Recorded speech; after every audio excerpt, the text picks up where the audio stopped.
Avez-vous aussi remarqué qu'aujourd'hui en Afrique, il y a une grande vague d'éveil spirituel?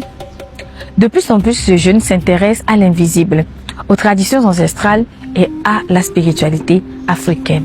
Que savons-nous exactement de nos propres traditions? Dans certaines sociétés africaines, l'importance d'un homme ne dépendait pas que de son pouvoir. Certains n'étaient ni rois ni chefs, mais leur connaissance et leur savoir-faire leur donnaient une place particulièrement importante au sein de la société.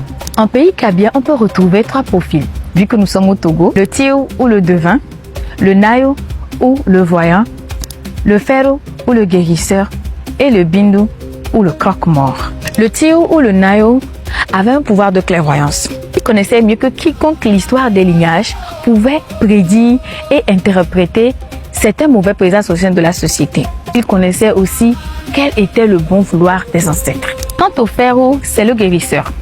Il connaissait les plantes médicinales, les remèdes traditionnels. Son savoir est immense et il se référait souvent aux ancêtres, aux esprits et aux divinités. Enfin venait le Bindu au singulier, Binda au pluriel, le croque-mort, celui pour qui la mort n'avait plus de secret. Il intervenait dans l'accompagnement selon les rites funéraires pour les personnes décédées. Il accomplissait son devoir selon les règles transmises par les ancêtres. Ainsi, le Tiou éclairait, le Fero guérissait et le Bindu accompagnait. Avec le temps, certains de ces savoirs ont été assimilés à de la sorcellerie ou de la magie noire. Pourtant, pour le comprendre, il faut les replacer dans leur contexte.